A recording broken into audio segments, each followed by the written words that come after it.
Lortel menjelaskan, dia sudah menyiapkan material yang dibutuhkan Ed, kecuali untuk alat magic legendaris. Sulit untuk mendapatkannya, terutama di musim dingin. Ed tidak protes dan justru bersyukur, di tengah kesibukan Lortel, dia masih sempat mengurus pesanannya. Menurut Ed, Lortel juga seharusnya beristirahat, dan tidak perlu datang jauh-jauh ke rumahnya. Lortel menyanggahnya. Dia memang sengaja datang karena ingin beristirahat. Bulan yang biasanya terlihat bundar, kini tersenyum meninggalkan jejaknya. Waktu berlalu begitu cepat ketika terjebak dalam kesibukan. Namun di musim dingin, waktu seolah-olah berhenti. Bahkan air sungai pun berhenti mengalir, dan keheningan datang menghampiri. Setiap orang akan merasakan kesunyian dengan caranya masing-masing. Bagi Ed, dia akan sibuk menghadapi musim dingin, dan beradaptasi untuk bertahan hidup. Tapi bagi Lortel yang sudah pernah mengalaminya, musim dingin terasa hampa, seperti melangkah di jalan yang sepi. Sejak tadi, Lortel melirik ke arah Ed dan merasa gelisah. Dia tidak tahan dan akhirnya bertanya, kenapa Lucy tidur di pangkuan Ed? Karena sekarang musim dingin, ujar Ed dengan santai. Jawabannya membuat Lortel bingung, sampai meragukan dirinya sendiri. Mungkin pertanyaannya tidak jelas, atau jangan-jangan berlebihan. Kemudian, Lortel dengan lihai mengganti topik pembicaraan, dan bilang kalau ada hal lain yang ingin dia bahas. Ed penasaran apalagi yang ingin dibicarakan olehnya. Lortel menyuruh Ed untuk berhenti berpura-pura tidak tahu soal bukunya. Bukan cuma itu, dia juga menunjukkan surat yang dikirim oleh Ed. Sambil tersenyum puas, dia memamerkan suratnya, seolah-olah mengingatkan Ed atas janjinya. Ed akan mengabulkan satu permintaan Lortel, apapun itu, selama dia bisa mendapatkan Sage Sealed Grimoire. Senyuman licik Lortel membuat Ed cemas membayangkan, seberapa besar keinginan yang harus dia kabulkan. Sebagai pengusaha, tentu saja Lortel ingin menikmati hasil investasinya. Tapi dia tidak berniat membebani Ed, dengan tugas yang sulit. Ed hanya perlu memihak kepada dirinya. Lortel akan bertarung melawan Ponia di episode ketiga. Instingnya mengatakan kalau waktunya sudah dekat, dan mulai menjalankan kampanye politiknya. Putri Ponia adalah orang yang sudah ditakdirkan menjadi musuh Lortel. Berdasarkan skenario, dia berhasil menjadi presiden organisasi sekolah, mengambil alih akademi, dan menguatkan posisinya. Bermodalkan kekuatannya, dia mulai menyelidiki sejarah gelap keluarga Rothtailor di episode keempat. Lortel melanjutkan, akan ada masa di mana setiap murid harus menentukan pilihannya. Ketika saat itu tiba, Lortel ingin Ed berpihak pada dirinya. Ed berpikir, siapapun yang dia pilih tidak akan jadi masalah, karena yang akan menentukan pemenangnya adalah Taylor. Ed menjawab kalau dukungannya tidak akan berpengaruh banyak, dan Lortel setuju dengan pendapatnya. Meskipun reputasi Ed membaik di akademi, dia hanyalah seorang murid biasa tanpa kekuatan politik apapun. Tapi Lortel tidak peduli. Permintaannya bukan sebuah manuver politik. Alasan dia memilih Ed adalah karena itu penting baginya. Ed tidak punya alasan untuk menolak dan bersedia mendukung Lortel. Setelah Ed setuju, Lortel langsung membakar suratnya. Di saat bersamaan, Ed terkesima melihat wajahnya yang diterangi cahaya bulan. Senyuman Lortel yang memikat setiap kali dia menyusun rencananya, membuatnya pantas untuk dijuluki sebagai wanita dengan 1000 wajah. Akan tetapi, Ed tidak tahu apakah dia pernah tersenyum polos seperti ini.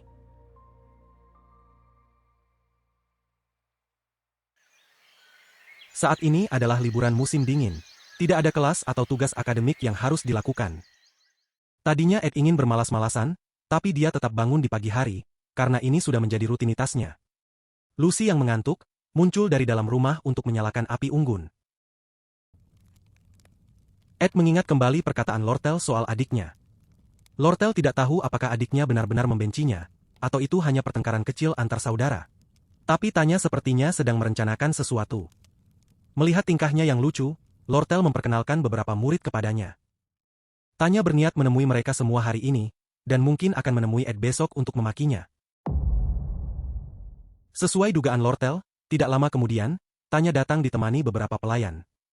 Hubungan antara Tanya dengan kakaknya masih menjadi misteri buat Ed. Informasi masa depannya tidak berguna karena Ed tidak ada di dalamnya. Jadi, dia memilih untuk diam dan menunggu.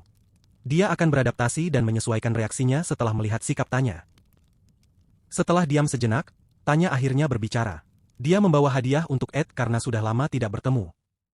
Ed memperhatikan gerak-gerik Tanya.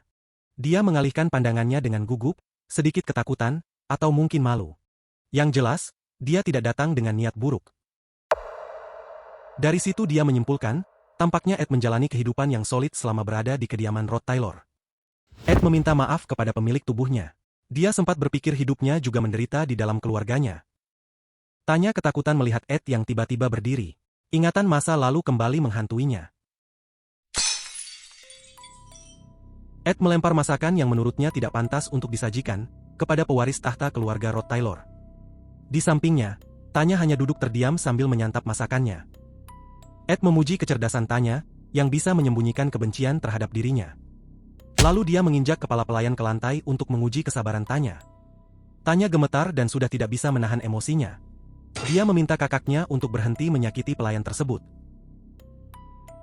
Setelah hening sejenak, Ed bertanya dengan sinis, apakah Tanya bersimpati kepada pelayan ini? Kenapa dia merasa kasihan, padahal status mereka tidak lebih baik dari sebuah barang? Ed lalu menghina sikap adiknya, yang tidak mencerminkan seorang Nobel sejati. Ed menerima hadiahnya dan berjanji akan memakainya di semester depan. Dia senang karena Tanya berbaik hati melakukan ini, padahal dia sudah bukan kakaknya. Tanya bingung dan ingin mengatakan sesuatu. Namun, Ed langsung menyuruhnya duduk. Dia akan menjamunya dengan baik, meskipun harus menghabiskan persediaan tehnya yang tinggal sedikit. Sementara itu, dia juga bilang ke Tanya untuk tidak menggubris anak kecil yang duduk di sana. Dia cuma tamu yang suka berkunjung. Ed mendengar kalau Tanya sudah menemui beberapa orang di akademi. Tanya mengiyakan, dan dia juga mendengar banyak hal soal Ed dari mereka. Ed tidak punya banyak teman dekat. Jadi dia menebak, adiknya mungkin bertemu dengan Jix atau Janika. Mendengar kata Janika, Tanya dan pelayannya langsung gugup dan ketakutan. Ed melihat reaksi Tanya dan menduga dia pasti bertemu Janika, dan merasakan keramahan serta kebaikan hatinya. Tanya buru-buru mengangguk dan setuju. Menurutnya, Janika bukan cuma baik hati, tapi juga sangat kuat. Dia memanggil Fire Spirit dan melempar para pelayan seperti mainan. Dia baru berhenti setelah Tanya memberikan jawaban yang memuaskannya. Ed bingung, untuk apa Janika memanggil Tarkan, yang menghabiskan energi terlalu besar. Tanya merinding dan menarik kembali kata-katanya. Dia berbohong, Janika tidak memanggil Tarkan. Janika sangat baik dan mendoakan semoga kehidupan sekolahnya lancar. Ed menghela napas. Dia yakin ada yang tidak beres dengan adiknya. Tanya yang dia kenal adalah orang yang arogan dan percaya diri, tidak gugup seperti ini. Tampaknya, semua orang yang mengenal Ed, punya pengalaman buruk dengan dirinya. Ed lalu meminta Tanya untuk tidak berpikiran negatif. Dia sudah menerima hukumannya dan berusaha menjalani hidupnya dengan baik. Sikapnya di masa lalu yang menyedihkan, tidak bisa dia tarik kembali. Dia hanya bisa meminta maaf atas kelakuannya selama ini. Ed juga mendengar kalau Tanya ingin mencalonkan diri menjadi presiden organisasi. Dia tidak bisa banyak membantu. Dia hanya bisa mendukung dan mendoakan kesuksesannya. Ed tahu kata-katanya tidak akan mengubah masa depan. Ponia akan menang telak dengan dukungan mayoritas murid akademi. Tapi dia merasa punya kedekatan khusus, karena Tanya adalah kerabat pertama yang ditemuinya. Melihat ekspresi wajahnya, Ed tidak tahu hubungan mereka akan seperti apa ke depannya. Untuk sekarang, dia lebih baik diam dan tidak memperburuk situasinya.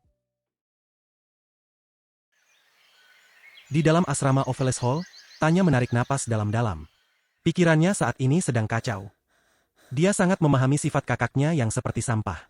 Tidak mungkin wataknya berubah drastis dalam waktu singkat. Dia heran kenapa Janika berusaha membunuhnya ketika dia menjelek-jelekan Ed. Kemarahannya menunjukkan rasa percaya yang tinggi terhadap kakaknya. Selain itu, ada banyak murid elit lain di Sylvania, bahkan ada penyihir jenius Lucy Merrill. Tidak peduli seberapa bagus akting Ed, jika dikelilingi murid elit, sifat aslinya seharusnya mudah terbongkar. Di saat itu Tanya baru menyadari, tamu yang dia temui di rumah Ed sedang berdiri di sampingnya. Tidak ada keanggunan yang memancar dari pakaiannya yang sederhana dan acak-acakan. Melihat gadis ini, Tanya yakin Ed hanya beruntung bisa berteman dengan beberapa murid elit. Gadis tersebut kemudian menegur Tanya yang sudah kelelahan. Dia menyuruh Tanya untuk memberitahunya, jika mengalami kesulitan apapun selama di akademi. Setelah itu, tanpa basa-basi, dia langsung pergi masuk ke dalam kamarnya. Tanya berpikir, gadis ini memiliki papan nama berwarna emas. Sepanjang pengetahuannya, hanya murid terbaik di setiap kelas yang punya papan nama tersebut. Dia memutuskan untuk mendekat dan melihat nama yang tertulis di sana. Dia terkejut, ternyata gadis yang sering datang ke rumah Ed adalah penyihir jenius yang sangat dia kagumi. Sepertinya Tanya akan butuh waktu lama untuk beradaptasi di Sylvania. Dan sejujurnya, ini bukan sepenuhnya kesalahan dia.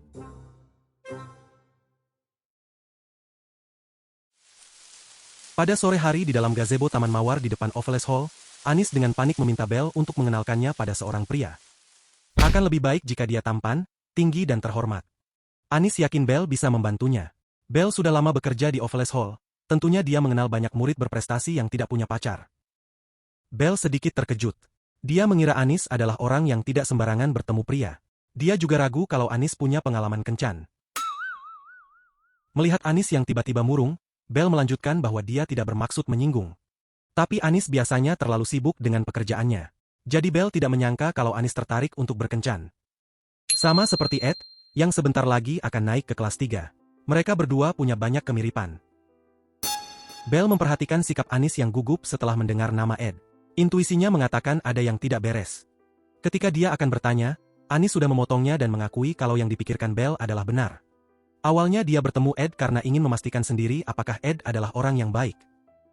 Setelah berbicara dengannya, ternyata mereka punya banyak kesamaan dan percakapan mereka mengalir secara alami. Anis dengan jujur mengakui kalau dia tertarik dengan Ed, dan ini adalah hal yang bagus.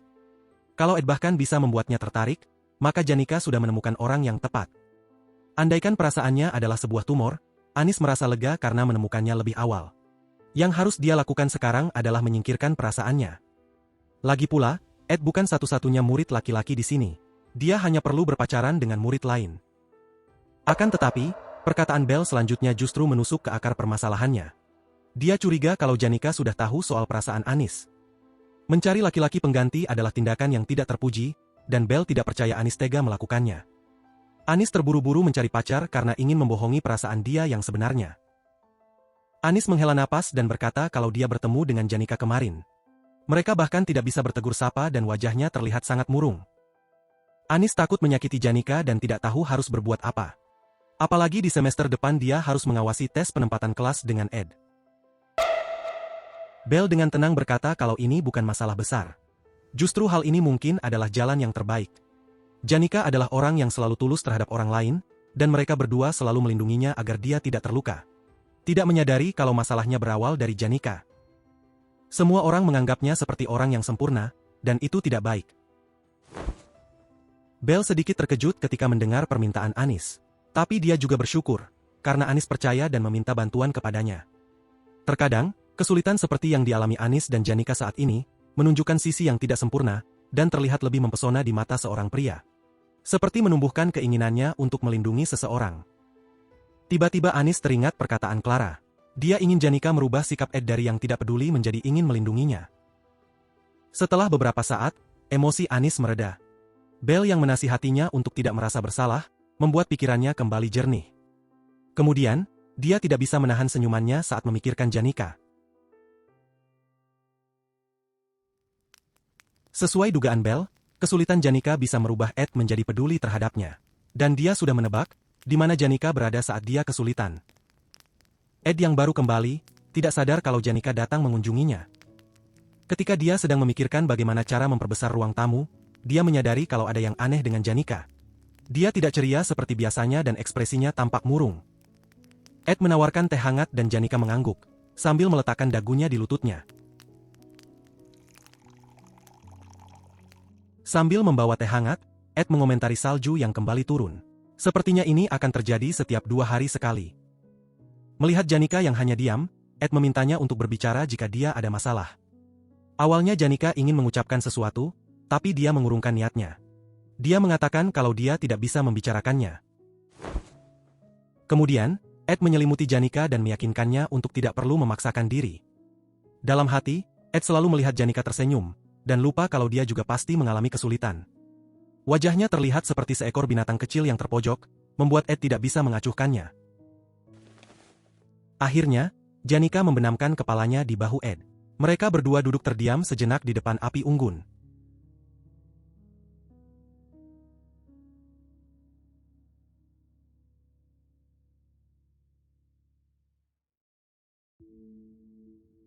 Sebagai kepala keluarga, ayahnya sering bepergian ke istana untuk urusan bisnis. Kediaman Rod Taylor selalu damai meskipun tanpa kehadirannya. Akan tetapi, ketika pewaris utama dan putri tertua, Arwen Rod Taylor meninggal, penggantinya bertindak semena-mena dan semuanya berubah. Seperti apa tingkah Ed selama di kediamannya? Ada pepatah mengatakan, jika ingin melihat sifat seseorang yang sesungguhnya, beri dia kekuasaan. Bahkan seorang sampah yang menyedihkan bisa bertindak seperti ini, hanya karena dia memiliki sedikit kekuasaan sebagai pewaris utama. Ed sangat memahami kalau Tanya sangat membecinya. Tapi itu tidak ada artinya sama sekali. Ini adalah kesempatan yang bagus karena Arwen sudah tiada. Kalau Tanya ingin menjadi pewaris, Ed memberinya kesempatan untuk menyingkirkannya. Dia sengaja menantangnya karena yakin Tanya tidak akan berani. Membunuhnya adalah pelanggaran berat. Dengan gemetar, Tanya menjatuhkan belati tersebut dan terduduk lemas di lantai.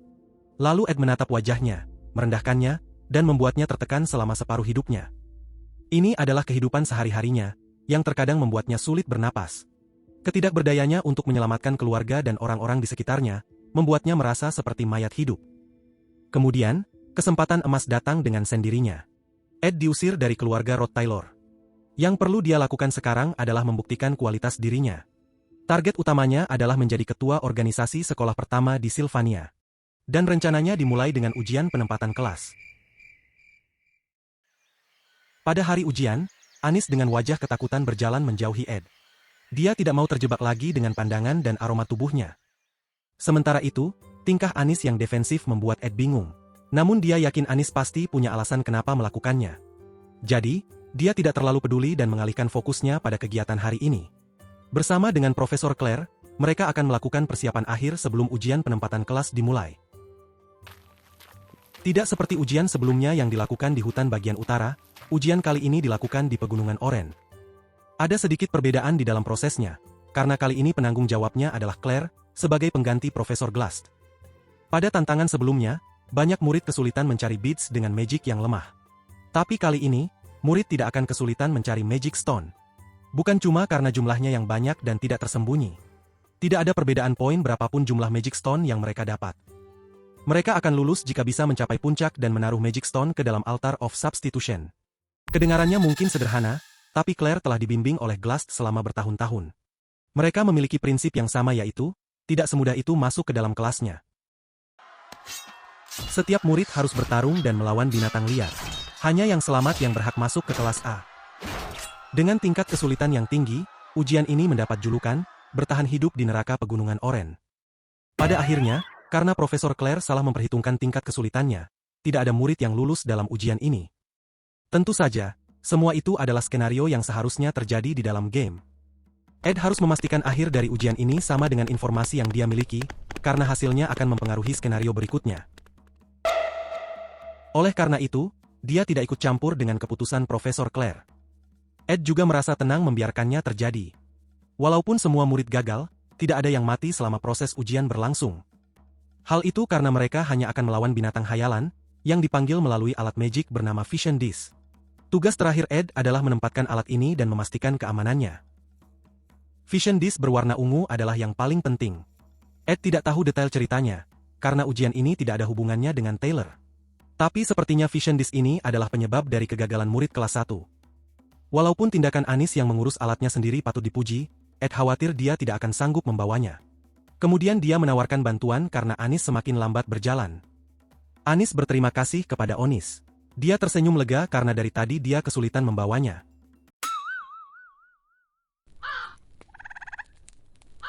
Rasa lelah membuat Anis mengira kalau tadi adalah suara Onis.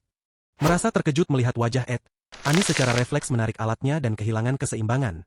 Ed dengan cepat memeluk pinggang Anis dan menyelamatkannya. Akan tetapi, Vision Disc yang dibawanya terjatuh. Alat magic tersebut menggelinding dengan cepat, di jalan setapak yang cukup miring.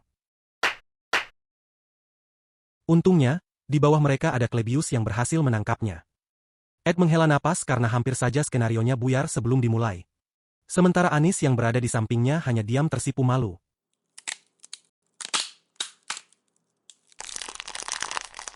Sayangnya, ketika Klebius berjalan mendekat, Vision Disc di tangannya hancur berkeping-keping. Mereka bertiga hanya bisa melongo dan belum menyadari betapa gawatnya situasi mereka saat ini. Di dalam hatinya Ed yakin, pasti ada sesuatu yang akan berusaha menghancurkan jalan ceritanya. Tidak mungkin skenarionya berjalan dengan lancar. Pada latihan pertarungan gabungan tahun lalu, Lucy mengalahkan Taylor dan merubah skenarionya. Akibatnya, Janika kehilangan kendali lebih cepat dari dugaan Ed. Tahun ini, Generasi Taylor yang berperan sebagai senior akan melawan murid kelas 1 dalam latihan gabungan. Meskipun formatnya adalah pertandingan persahabatan, para murid elit kelas 1 menjalaninya dengan sangat serius dan kompetitif. Karena penilaian dari latihan ini bisa menutupi kegagalan mereka selama ujian penempatan kelas. Mereka lalu mengamuk dan melakukan berbagai cara untuk menang melawan kelas 2. Pada akhirnya, Taylor memenangkan pertarungan dan mengalahkan semua murid elit kelas 1. Dia yang berkembang dengan pesat selama 1 tahun terakhir, menjadi terkenal dalam latihan gabungan ini. Sementara itu di bangku penonton, Saintes Clarice, yang menyembunyikan identitasnya, tertarik setelah melihat kemampuan Taylor. Hubungan antara Taylor dan Clarice sangat penting, karena Taylor membutuhkannya untuk mengalahkan Lucy. Dia adalah karakter utama yang juga akan berperan banyak di episode selanjutnya, dan Ed harus memastikan jalannya cerita tidak berubah. Artinya, murid elit kelas 1 harus mengacaukan latihan gabungan sesuai rencana. Supaya hal itu terjadi, tidak ada yang boleh lulus ke dalam kelas A selama ujian penempatan. Penyebab dari kegagalan mereka adalah karena Profesor Claire menggunakan vision disk berwarna ungu ini. Rencananya adalah menyebarkan lusinan alat ini sebagai jebakan di sepanjang jalan menuju puncak. Masalahnya, hampir semua alat magic yang paling krusial dalam ujian hancur berantakan. Anis berdiri dengan lemas. Dia tahu betapa beratnya kesalahan yang telah dia lakukan. Sementara itu, Ed sedang berpikir untuk memecahkan masalahnya. Ketika Anis sedang meminta maaf, Ed mengatakan kalau hal itu tidak akan memperbaiki alat magic yang sudah rusak. Tapi dia yakin ada cara lain untuk mencegah terlalu banyak murid kelas 1 yang masuk ke kelas A. Dan semuanya bergantung pada Klebius. Kapan seseorang paling merasakan bahwa Sylvania adalah surganya dunia pendidikan? Kalau bertanya kepada Tanya, dia akan menjawab ketika dia mendapat kehormatan berinteraksi dengan Nobel lainnya sebagai sesama murid. Setiap Nobel termasuk Putri Ponia memakai seragam yang sama tanpa memandang status sosial. Akan tetapi, ada satu pengecualian. Dia adalah pondasi dari jutaan orang yang menjadi anggota Telos Order. Semua penganut ajaran Telos memberinya hormat, padahal status mereka sama di dalam akademi. Meskipun Saintes Clarice menyuruh mereka mengabaikan formalitas dan memperlakukannya seperti murid lain, sebagian besar enggan mengangkat kepala. Tanya yang berada di sana, menjadi orang pertama yang melakukannya dan menegur Clarice. Ketika mendengar namanya, Clarice teringat bahwa dulu, dia adalah orang yang membaptis ayahnya.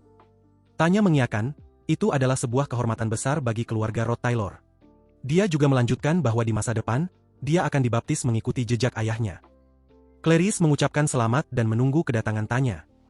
Setelah pembicaraan mereka berakhir, Tanya berpikir, berinteraksi dengan Saintes sementara murid lain melihatnya, bisa mengangkat reputasinya dalam pemilihan ketua organisasi sekolah. Akan tetapi, ini hanyalah bonus dan bukan tujuan utamanya. Fire Magic yang menyala dari puncak pegunungan Oren, menandakan dimulainya ujian penempatan kelas. Ujian Fakultas Combat dilaksanakan di Student Plaza, Fakultas Magic di Pegunungan Oren, sementara Fakultas Alchemy di ruang bawah tanah Obel Hall. Lokasi dan tema ujian dari setiap fakultas berbeda, tapi tujuannya sama, yaitu masuk ke dalam kelas A. Setiap murid di kelas A, bukanlah murid biasa. Di samping popularitas yang tinggi, mereka juga mendapat beberapa keuntungan. Biaya semester sepenuhnya dihapuskan. Berhak tinggal di asrama Oveles Hall, dan mendapat akses gratis ke semua fasilitas kesejahteraan yang disediakan akademi. Apapun pilihan yang diinginkan, baik itu popularitas ataupun fasilitas, kelas A adalah idaman bagi setiap pendatang baru di Sylvania. Sesuai perkiraan Ed, sebagian besar murid sudah mendapatkan Magic Stone. Mereka mengandalkan kecepatan, untuk sampai lebih dulu dari murid lainnya ke puncak gunung. Sementara itu di tempat lain, Tanya merasa ujiannya terlalu mudah. Dia curiga ada hal lain yang akan meningkatkan kesulitannya, dan memilih untuk berjalan perlahan. Tiba-tiba dia mendengar suara teriakan murid. Di sampingnya, muncul seorang murid perempuan yang terjatuh sambil menenteng sepatunya. Tanya sedikit khawatir dan menawarkan diri untuk memanggil petugas jika murid ini terluka. Murid tersebut menolak, dia memang sengaja ingin merasakan salju tanpa menggunakan sepatu. Meskipun terlihat aneh di mata Tanya, tapi buatnya, ini adalah salah satu keinginan yang belum pernah dia rasakan. Sambil memperkenalkan dirinya, Tanya berpikir, sangat disayangkan, orang ini pasti melukai kepalanya setelah ujian dimulai. Mendengar nama Rod Taylor, dia langsung memuji keluarga Tanya. Mereka pasti keluarga dengan status yang tinggi. Tidak juga, ujar Tanya menyanggahnya. Seberapapun tingginya status seseorang, selalu ada Nobel yang akhirnya menjadi bajingan dan sampah masyarakat. Di dalam pikirannya, dia masih ragu apakah kakaknya benar-benar sudah berubah atau tidak. Akan tetapi, trauma masa lalunya tidak akan bisa hilang dengan mudah. Murid ini tetap memaksa ingin menghormatinya seperti seorang Nobel. Namun, Tanya melarangnya karena mereka ada di Sylvania. Dia tersenyum lega dan setuju dengan jawaban Tanya. Di Sylvania, setiap murid memiliki status yang sama. Tidak lama kemudian, dia memperkenalkan diri sebagai Kylie Acne, dan asalnya dari kota kecil di timur bernama Ternay. Dia belum pernah ke tempat seperti Sylvania, oleh karena itu dia minta maaf jika kelakuannya terlihat aneh. Di depannya, Tanya kelelahan mendengarkan Kylie yang tidak berhenti bicara. Dia menyuruhnya untuk berjalan lebih cepat karena mereka sedang melaksanakan ujian. Kylie mengaku tidak peduli dengan ujiannya, karena dia tidak mau menjadi terkenal di akademi. Tapi dia akan membantu Tanya sepenuh hati, jadi mereka bisa lebih dekat dan berteman. Tanya panik dan memperingati Kylie untuk berhati-hati. Nobel lain mungkin tidak akan memaafkannya, karena bersikap tidak hormat seperti ini. 30 menit setelah ujian dimulai, seorang murid sudah hampir sampai di puncak gunung. Dia kelelahan dan beristirahat sebentar. Tidak sadar kalau di sampingnya ada seseorang yang sudah menunggunya. Klebius sempat kaget dan grogi ketika melihat ada murid yang akhirnya sampai di pos penjagaannya. Sebagai senior, dia merasa ini adalah cara yang tidak hormat untuk menghalangi murid kelas 1. Namun dia juga lega, karena ternyata tugas ini tidak sesulit yang dibayangkannya. Dia sempat ketakutan karena cuma dia yang mendapat tugas berat. Untungnya Ed mengatakan, bukan cuma dia yang harus berjaga menggantikan alat magic yang rusak. Suara keras terdengar tidak jauh dari tempat Klebius.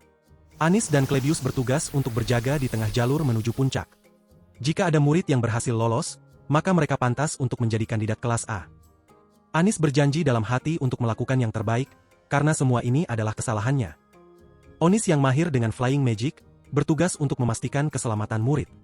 Sementara itu, Profesor Claire harus kembali ke kantornya dan merevisi konten di dalam dokumen ujian, sebelum ujiannya selesai. Claire hanya bisa pasrah. Mungkin dia harus begadang lagi malam ini. Semua sudah mendapat tugas masing-masing, tapi Anis masih bingung apa yang akan dilakukan oleh Ed. Ed dengan tenang menjawab kalau dia tidak akan kemana-mana. Dia akan diam di sini dan menjaga altarnya. Profesor Claire sedikit khawatir. Bagaimana cara Ed menjaganya jika dia tidak bisa menggunakan magic? Ed meyakinkan Profesor kalau dia punya rencana untuk menutupi kelemahannya. Tidak jauh dari altar, Klebius masih sibuk menghabiskan setiap murid yang lewat. Sementara Ed sedang menganalisis sebuah vision disk berwarna ungu yang sedikit rusak. Desain alat magic ini terlalu canggih buat Ed. Kalaupun dia bisa memperbaikinya, kapasitas magicnya masih belum pulih. Akan tetapi, Magic Stone yang digunakan dalam ujian mempunyai kualitas magic yang cukup tinggi. Dengan menggunakan altar ini, dia bisa terus-menerus menyerap magic yang terkandung di dalamnya. Ketika Ed memulai aksinya, secara perlahan, wujud Mook terlihat di sampingnya. Dia senang melihat Mook, walaupun suaranya tidak terdengar dengan jelas. Dengan bantuan Klebius dan Anis, dia memiliki cukup waktu untuk mempersiapkan arena pertarungannya. Dia juga memiliki persediaan Magic Stone untuk digunakan selama ujian. Tujuan utama Ed saat ini adalah mengalahkan semua murid kelas 1 yang tiba di puncak.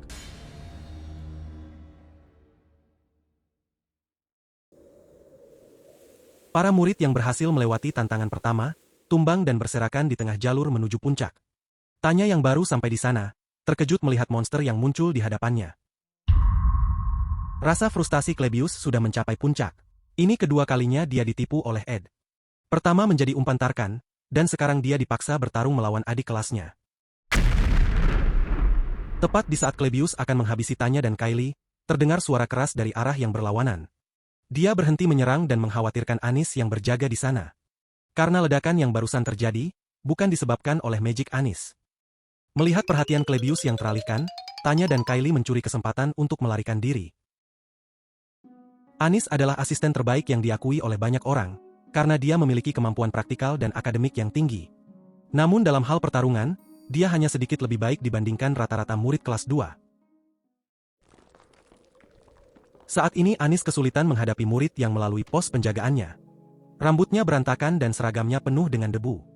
Dengan wajah kesal, dia menyuruh murid ini untuk pergi. Walaupun dia memiliki stamina untuk melanjutkan pertarungan, Anis tahu bahwa dia tidak mungkin bisa mengalahkan Joseph Whitefelds. Tidak seperti kakaknya, Dorothy, yang harus berjuang keras untuk menjadi murid elit. Joseph adalah peneliti termuda di dalam asosiasi magic, yang menguasai beberapa magic tingkat menengah. Atau dengan kata lain, seorang jenius. Joseph berusaha menghibur Anis. Dia mungkin menang dalam pertarungan, tapi di bidang lain, belum tentu dia bisa mengalahkan Anis. Anis langsung menyanggahnya. Dia memang sedang kesal, tapi bukan karena kalah dalam pertarungan. Joseph mengangguk lalu melanjutkan perjalanan. Di belakangnya, Anis mengepalkan tangannya sekuat tenaga. Dia masih menyesali kesalahan fatal yang telah dia lakukan. Bukan hanya menghancurkan alat magic yang paling penting dalam ujian, dia juga tidak bisa mencari jalan keluar. Sementara pria itu sama sekali tidak marah, dan dengan tenang menawarkan solusinya. Sekarang, dia bahkan tidak bisa mencegah murid kelas 1 naik ke puncak. Akan tetapi, bukan kekalahan dan penyesalannya yang membuat dia kesal. Dia marah karena dirinya tidak bisa berhenti memikirkan wajahnya, yang selalu tenang dan bisa diandalkan. Ed menyambut murid pertama yang sampai di Altar of Substitution. Selangkah lagi, Joseph akan lulus dan bergabung dengan kelas A. Namun, Ed memperingatkan bahwa dia tidak akan membiarkannya. Joseph berjalan perlahan, sambil mengkritik metode ujian yang menurutnya aneh. Kalau dia menang melawan Ed, siapa yang akan melawan murid lain yang datang setelahnya? Ed dengan santai menegurnya dan mengatakan bahwa itu bukan urusannya. Joseph setuju dengan jawaban Ed, walaupun dalam hatinya dia tidak terlalu peduli. Dia sengaja ingin mengulur waktu untuk memeriksa sekelilingnya. Warna vision disk di samping Ed berbeda dengan yang dia lihat sebelumnya di kaki gunung. Dia harus waspada karena bisa jadi, grade-nya lebih tinggi. Dia juga merasakan magic yang lemah dari tubuh Ed, dan ada jejak yang menunjukkan kalau Ed telah menggunakan Magic Stone. Joseph menyimpulkan, Ed adalah murid dengan kapasitas magic yang rendah. Bahkan dia harus menggunakan Magic Stone hanya untuk melawan murid pertama yang datang. Joseph sedikit kecewa karena mengira Sylvania bisa memberikan tantangan yang lebih baik dari ini. Dengan satu gerakan sederhana, dia menggunakan magic tingkat menengah, Particle Explosion. Kekuatan fire magic ini tidak terlalu besar. Namun keunggulannya adalah, arah serangannya sulit ditebak. Kalau Ed tidak memperhatikan gerakan tangannya dengan seksama, dia tidak akan bisa menghindarinya. Akan tetapi, melihat Ed yang selamat dari serangannya, dia menyadari Ed memiliki pengalaman bertarung. Ed kemudian mengumpulkan magic di tangannya. Joseph membaca aliran magicnya dan menebak serangan ini adalah fire magic, antara ignition, atau scorch. Scorch menyemburkan api ke depan, sedangkan tangan Ed mengarah ke bawah. Spell ignition menyebar di tanah menuju Joseph dan sekelilingnya. Melihat intensitas api di hadapannya, Joseph merubah evaluasinya terhadap Ed. Kekuatannya yang cukup besar sebagai magic dasar, menunjukkan kalau Ed rajin melatihnya. Bahkan mungkin setara dengan magic tingkat menengah. Namun, seberapapun kuatnya magic dasar, tidak akan bisa menghancurkan pertahanan Joseph. Pertarungan antar penyihir terkadang tergantung dari kapasitas mana yang dimiliki. Jika mereka menghabiskan mana dengan jumlah yang sama, siapapun yang memiliki mana lebih banyak adalah pemenangnya. Joseph menduga, Ed jarang bertarung dengan penyihir lain. Dia akan kehabisan mana jika terus mempertahankan ignition. Sedangkan dia yakin, Ed tidak akan bisa menghindari serangan dia berikutnya. Tiba-tiba, terdengar suara seseorang memanggil namanya dari jarak dekat. Dia mengatakan bahwa pertahanannya mungkin bisa menahan magic, akan tetapi, dia tidak akan bisa menangkis serangan fisik. Ed berhasil melukai wajah Joseph sekaligus memberinya nasihat. Dia harus berhenti berpikir dirinya akan selalu bertarung melawan penyihir, hanya karena dia adalah penyihir. Joseph menggunakan kesempatan ini untuk melepaskan diri dari cengkeraman Ed. Dia heran bagaimana Ed bisa menerobos kobaran api yang besar dan tidak terluka sama sekali. Kemudian, dia segera menyiapkan Ice Magic tingkat menengah untuk menyerang balik. Namun di tengah persiapannya, Ed sudah melemparkan ignition ke arahnya. Joseph menganalisa strategi Ed dan dengan cepat menyadari, uap yang timbul dari bentrokan fire dan Ice Magic bisa mengaburkan pandangannya. Dia langsung membatalkan Ice Magic-nya dan menggunakan Scorch untuk menangkis ignition. Bentrokan antar kedua fire magic menimbulkan kobaran api yang besar. Di tengah kobarannya, Joseph melihat sesuatu secara perlahan mendekatinya. Dia tidak tahu kalau Ed memiliki Blessing of Recovery, yang meningkatkan kekebalannya terhadap api. Dalam waktu singkat, Joseph mengaktifkan pertahanan fisik dan menahan serangan belati Ed. Walaupun dia sempat bingung entah dari mana asalnya belati tersebut, tapi dia yakin dengan kecepatannya dalam mengaktifkan magic. Sayangnya Ed sama sekali tidak memberinya kesempatan untuk bernapas lega.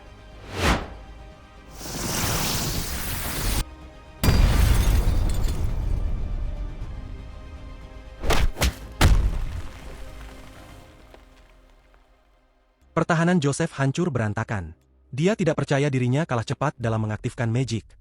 Pengalamannya meneliti magic selama bertahun-tahun mengatakan, Ed tidak menggunakan explosion magic, tapi dia menggunakan spirit magic. Akhirnya dia mengerti bagaimana Ed mampu menahan panas api dan tidak terluka parah. Dia menggunakan Blessing of Recovery, yang berasal dari spiritnya yang disembunyikan di dalam kobaran api.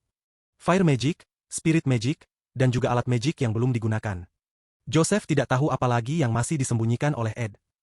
Setelah beberapa saat, dia mengaku kalah dan melepaskan magic stone di tangannya. Batu berwarna merah tersebut bergulir dan perlahan melewati kaki Ed.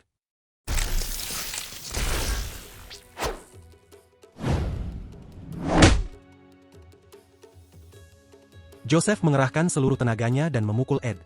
Dia tidak mengetahui kalau ketampanan Ed menyumbang 20 armor ke dalam statusnya. Tidak mungkin seseorang yang hidupnya dihabiskan untuk penelitian magic, memiliki kemampuan fisik yang bisa melukai Ed. Tidak lama kemudian, Joseph kembali dikejutkan dengan serangan yang tiba-tiba muncul dari tubuh Ed. Protection of Wind aktif dengan sendirinya dan menyerang balik, ketika pemiliknya terkena serangan mendadak.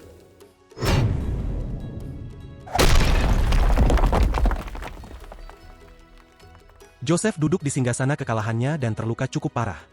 Dia hanya punya sisa tenaga untuk mengangkat telunjuknya. Lalu memecahkan Magic Stone-nya sebagai deklarasi, bahwa kali ini dia benar-benar menyerah. Ed menghela napas dan memuji kegigihan Joseph yang beradaptasi dengan cepat. Serangan terakhirnya berhasil melukai Ed, walaupun hanya goresan kecil. Sebelum Joseph tidak sadarkan diri, dia menanyakan siapa nama senior yang sudah mengalahkannya dengan telak. Ed mengatakan namanya adalah Ed Rod Taylor. Tidak lama kemudian, Onis datang dan menggotong Joseph pergi. Di waktu yang sama, sebuah kereta kuda sedang berjalan menuju kediaman keluarga Islan. Di dalamnya, Elka bertanya kenapa Jix masuk ke Fakultas Magic. Dia heran, padahal Jix bisa menjadi murid terbaik di Fakultas Combat atau Alchemy. Jix dengan jujur mengakui bahwa dirinya tidak tertarik menjadi murid terbaik. Lagi pula dia tidak mungkin menjadi murid paling top di Fakultas Combat, karena di sana ada orang yang lebih kuat darinya. Orang itu adalah Klebius Nortondale. Dia terbaring di tanah, menatap langit dan bertanya, apa yang menghantamnya barusan. Tidak jauh dari tempat peristirahatannya, dia mendengar seseorang yang cemas, karena merasa serangan Holy Magic-nya terlalu kuat.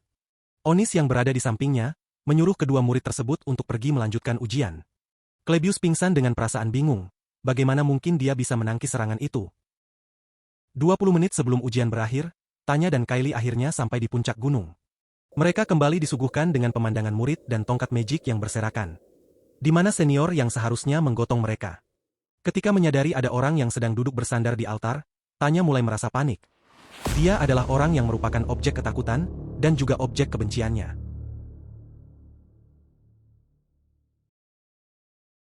Saintess Clarice memiliki dua impian dalam hidupnya. Impian pertama ditanamkan oleh Uskup Agung Verdio, yang mengajarkan Clarice setiap harinya, sejak matahari terbit hingga terbenam. Kemuliaan sejati lahir dari keyakinan teguh yang harus dipertahankan seumur hidup. Dan kau harus tetap murni dan tidak ternoda, seperti selembar kertas putih yang bersih. Di dalam kehidupan Saintess yang tidak ternoda, terdapat kemuliaan yang tidak mungkin dicapai orang biasa. Impian kedua tumbuh dari sebuah lagu, yang dilantunkan setelah matahari terbenam, di saat bintang-bintang bersinar terang. Diiringi dengan lirik yang menceritakan keindahan dunia, di luar tembok kerajaan suci tempat tinggalnya. Bangunan megah di kerajaan ini, hanyalah istana pasir, jika dibandingkan dengan formasi bebatuan, di pegunungan Raimeland. Kabut abu yang menyelimuti dataran rawa Denkin, dan ladang emas, di ibu kota kerajaan Clolion. Kehijauan yang membentang luas di daerah pertanian Pulan, serta asap pelangi, yang menyinari kota Alchemy Kret. Ratusan atap merah di kota perdagangan Oldek, dan biru kehijauan, yang menyelimuti surga pendidikan Sylvania.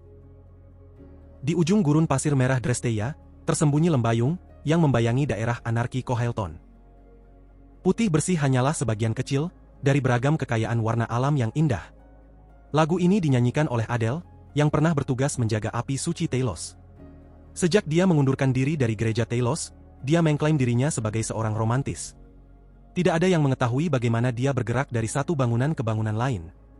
Akan tetapi, ketika dunia tertidur, dia akan bersenandung di luar jendela kamar Clarice. Clarice ingin melihat dunia luar, yang dibisikkan oleh satu-satunya teman yang dia miliki, ketika mereka menikmati bintang-bintang di malam hari. Adele bertanya, apakah Clarice tahu ada kemuliaan yang lahir dalam kehidupan biasa yang sederhana, di mana kita menghadiri kelas, menjalin persahabatan, dan merasakan indahnya jatuh cinta. Pelukan dari orang yang disayangi, mungkin lebih berharga dibandingkan dengan jutaan doa pengikut Telos, yang mengaguminya. Adele bergabung dengan Sylvania setelah berhenti dari gereja, dan berpetualang setiap kali liburan datang. Setelah dia pergi, Clarice berjalan mengunjungi setiap tempat yang diceritakannya di dalam mimpi. Dan di akhir mimpinya, dia berbagi pelukan yang mendalam dengan seseorang, lalu pergi menjalani hidup bersama yang sebelumnya dia jalani sendiri. Perjalanannya yang penuh dengan warna-warna indah, sangat kontras jika dibandingkan dengan kehidupannya yang putih bersih. Sebelum berangkat menuju Sylvania, Ferdio mengingatkan Clarice untuk berhati-hati. Dia harus selalu membawa alat magic yang dipegangnya, agar samarannya tidak terbongkar. Ferdio yakin Blessing of Holy Magic akan melindungi Clarice setiap saat, tapi tidak ada salahnya untuk tetap waspada. Di dalam ajaran Telos, apa yang dilakukan Clarice adalah perbuatan menyimpang. Namun sesampainya di akademi, Clarice justru merasa bahagia. Dia bisa menikmati mentari di pagi hari dan keindahan taman bunga di malam hari, tanpa ada yang mengganggunya. Semua murid bersikap normal, tidak ada yang terlalu sopan dan menundukkan kepala di hadapannya.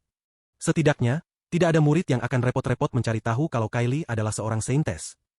Kecuali satu orang ini. Dia tidak perlu repot mencari tahu, dia sudah tahu identitas Kylie bahkan sebelum melihat wajahnya. Wajah Tanya semakin bingung dan gugup setelah melihat Ed. Sementara Kylie hanya diam mengamati. Dari perkataan Tanya yang terbata-bata, dia mengetahui kalau orang ini adalah kakaknya. Ed dengan lembut meminta Tanya untuk menyerah dan pergi. Tapi jika Tanya tetap ingin bertarung, dia akan meladeninya.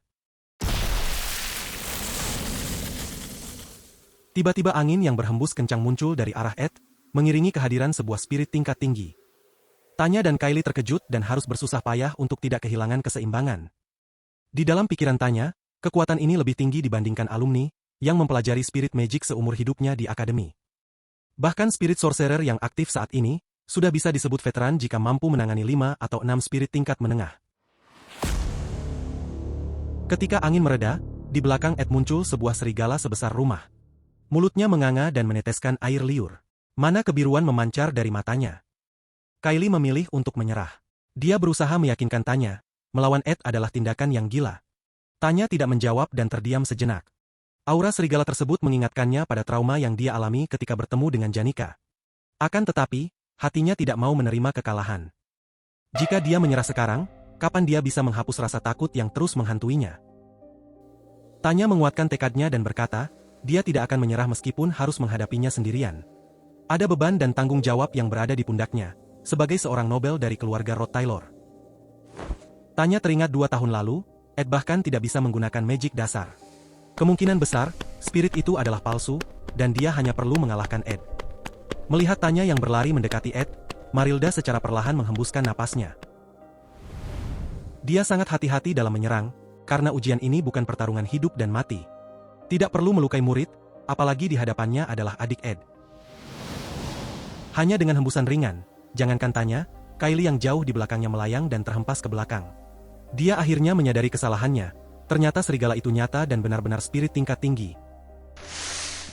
Setelah serangan Marilda melemah, Tanya berhasil menahan dirinya terjatuh, sementara Kylie terjerembab di tanah. Kylie memiliki hayalan unik tentang Nobel, terutama untuk mereka yang berasal dari keluarga terpandang seperti Rod Taylor. Penampilan yang sempurna dengan senyum yang hangat dan ramah, serta keanggunan dalam setiap gerakannya. Namun, kehadiran seorang Rod Taylor yang jauh bertolak belakang dari imajinasinya, membuatnya yakin kalau Ed adalah bajingan yang dimaksud Tanya.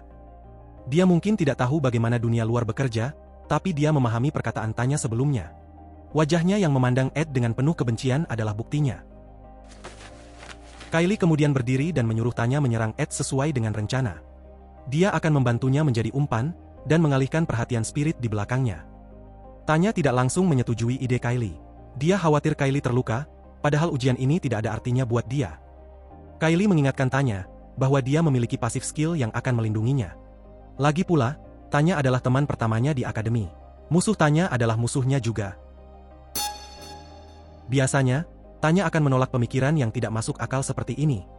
Tapi dia sudah menyaksikan sendiri, bagaimana kakak kelasnya yang menyeramkan, tiba-tiba dihantam oleh cahaya aneh dari tangan Kylie. Yang membuatnya terkejut adalah, Kylie berdiri dengan tegak di hadapannya. Dia baru tahu kalau Kylie memiliki keberanian yang tinggi. Dengan cepat Tanya menarik kembali kata-katanya. Ini bukan keberanian, tapi percobaan bunuh diri. Meskipun demikian, Tanya harus menghormati tekad Kylie, yang menyerang tanpa persiapan apapun. Marilda menghela napas dan mengayunkan kaki depannya dengan santai. Sayangnya, dia telah meremehkan murid lemah di hadapannya. Kakinya terluka cukup parah setelah menyentuh Blessing of Holy Magic, yang langsung melindungi Kylie ketika ada musuh yang berusaha menyakitinya. Marilda yang kebingungan karena serangan tak terduga, menjerit dengan keras. Raungannya mengguncang udara di sekitar Ed, membuat tubuh Kylie yang ringan terlempar jauh hanya karena gelombang kejutannya. Sementara itu, Ed hanya diam berdiri, tidak menyadari bahwa Tanya sudah menghilang dari pandangannya. Tiba-tiba Tanya muncul di samping Ed dengan Wind Magic di tangannya. Dia menyerang menggunakan magic dasar, Emit, dan berhasil mengenai Ed. Ed yang lengah tidak sanggup menangkis dan terlempar menjauhi altar. Tubuhnya secara perlahan menghilang dan membuat Tanya terkejut. Dia menduga tubuh Ed yang baru saja dia serang hanyalah ilusi. Kemungkinan besar, itu adalah proyeksi dari Vision Disc yang tergeletak di samping altar. Di saat bersamaan, ada sesuatu yang menghantam tanah di sekitar Tanya. Ketika dia menyadari kalau itu adalah panah, seseorang menyuruhnya untuk diam. Dulu dia bahkan tidak bisa memegang pedang dengan baik. Sekarang bukan hanya menggunakan busur, tapi juga panah yang terbuat dari magic. Tanya semakin tidak percaya, tidak mungkin orang ini adalah kakaknya. Dia lalu berusaha untuk berdiri, akan tetapi, rasa takut telah mengalahkan semangat bertarungnya. Dengan penuh penyesalan, Tanya menangisi keadaannya. Seberapapun kuatnya dia berjuang, nasibnya tidak pernah berubah sejak dulu. Kakaknya pasti akan memandang dan merendahkan dirinya. Di saat Tanya merasa putus asa, terdengar suara seseorang memuji kerja kerasnya. Dia meminta maaf atas semua ini, namun dia punya alasan kenapa harus melakukannya. Lagi pula, Tanya pasti akan marah kalau dia menyerang dengan setengah hati. Ed terkejut melihat keberanian Tanya. Jika dia ada di posisinya, dia mungkin sudah kabur. Tapi Tanya justru menghadapinya, walaupun itu hanya ilusi yang berasal dari Vision Disc. Untuk pertama kalinya, Ed melihat sisi lain Tanya yang tidak menyerah menghadapi tantangan. Dan untuk pertama kalinya, Tanya merasa, mungkin kakaknya benar-benar sudah berubah. Ed melanjutkan, Tanya seharusnya bangga karena bisa mengalahkannya, walaupun itu hanya ilusi. Tanya tidak menjawab dan mulai menangis terseduh-seduh. Emosinya meluap ketika dia menyadari semuanya telah berakhir. Ed tidak tahu harus bagaimana, padahal dia sudah berusaha menghiburnya. Apakah masuk ke kelas A begitu penting hingga harus menangis seperti ini? Beberapa saat kemudian, Kylie tiba-tiba muncul dan menyuruh Ed berhenti mendekat. Dia memeluk Tanya, karena takut Ed akan menyakitinya. Dengan nada mengancam, Kylie memperingatkan Ed untuk tidak berbuat macam-macam, kalau tidak mau hal buruk menimpanya. Di saat Kylie sedang panik, suara Profesor Claire terdengar dari kejauhan. Dia memanggil Ed untuk membantunya membereskan peralatan, karena ujiannya sudah berakhir. Kylie yang kelelahan, mengucap syukur ketika mendengar perkataan Profesor Claire. Namun, suara yang keluar dari mulutnya terdengar berbeda dari biasanya. Lalu Kylie melihat ujung rambutnya mulai berubah warna menjadi perak. Efek ilusion magicnya mulai hilang, membuat dia panik dan bertanya-tanya.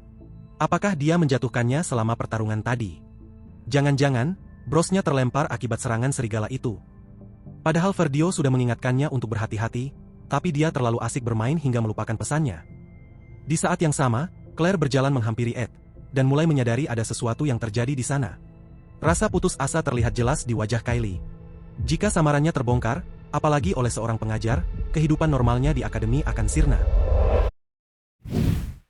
Sesaat sebelum Claire bisa melihat Kylie dengan jelas, Mook tiba-tiba datang membawa bros berbentuk bulan sabit. Situasi yang mendesak membuat Ed panik, dan hampir saja bersikap hormat kepada Kylie ketika menyerahkan bros tersebut. Kylie menangkap tingkah aneh Ed barusan. Namun, saat ini di pikirannya hanya ada perasaan lega, karena rambutnya perlahan berubah warna menjadi kecoklatan. Setelah rasa paniknya memudar, dia baru memikirkan perkataan Ed sebelumnya. Waktu ujian telah berakhir, dan Ed berhasil memastikan tidak ada yang berubah dari jalan cerita sebenarnya. Kecuali satu perubahan kecil, yang mungkin tidak berarti dalam skenarionya. Akan tetapi, perubahan tersebut membuat kedua mata berwarna ruby ini berubah menjadi merah. Dan mengalihkan perhatiannya kepada Ed, karena dia yakin, Ed mengucapkan yang mulia di hadapannya. Melihat Ed yang kelelahan, Claire menyuruhnya beristirahat dan tidak perlu membantunya. Onis yang berada di samping Ed dan membawa Klebius, tampak sedang kebingungan. Dia merasa baru saja melihat sosok seseorang di puncak tugu yang ada di belakang altar. Ed sedang berbaring di altar dan Marilda mulai bercerita. Dia percaya akan keindahan yang melampaui zaman dan tidak ternilai. Contohnya adalah pemandangan ini. Bahkan karya seni termahal di dunia, bisa dipengaruhi oleh beragam interpretasi dan selera. Tapi siapa yang bisa menatap langit ini dan tidak menganggapnya indah? Ed merasa Marilda terlalu banyak bicara omong kosong, dan Marilda langsung menyindirnya. Manusia memiliki hidup yang singkat, tapi mereka tidak tahu cara menghargai setiap momen. Kutukan terburuk manusia adalah menjalani hidup yang membosankan. Jadi, Ed harus belajar menghargai hal-hal kecil dan mengambil makna dalam rutinitasnya. Ditambah lagi, hidup manusia seperti menjalani 4 musim. Sedangkan spirit seperti dirinya, hanya menjalani musim dingin yang membosankan. Orang seperti Ed memang teliti dan sempurna dalam segala hal, tapi cenderung mati rasa terhadap dirinya sendiri. Mengalami koma dan selalu terluka adalah buktinya. Oleh karena itu Ed harus berkencan dengan gadis yang baik, ceria, dan peduli terhadapnya. Bayangkan betapa indahnya, tumbuh dan berkembang ditemani dengan gadis seperti itu. Mook setuju dengan Marilda dan menasihati Ed. Paling tidak, dia bisa berpura-pura setuju saja. Marilda bertanya dengan wajah ceria, apa maksud Mook dengan berpura-pura?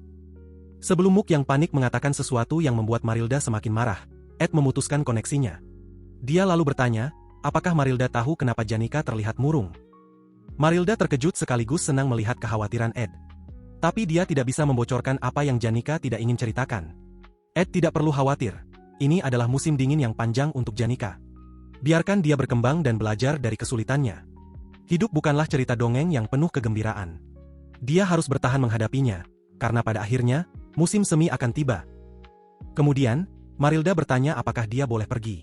Dia merasa tidak enak karena sudah menghabiskan cukup banyak mana, walaupun wujud mungilnya adalah yang paling efisien. Kalau Ed penasaran, dia bisa saja berubah menjadi seorang gadis, tapi mana Ed tidak akan cukup untuk saat ini. Ed sedikit heran, dia tidak merasakan ada perbedaan konsumsi mana, antara wujudnya yang mungil dan yang membesar. Marilda menduga bahwa itu karena Ed menggunakan Magic Stone. Batu itu terlalu lemah dalam mendeteksi konsumsi mana, dibandingkan dengan mana dari tubuhnya sendiri. Lagi pula, Ed keliru jika berpikir bisa memanggilnya hanya dengan mengandalkan Magic Stone.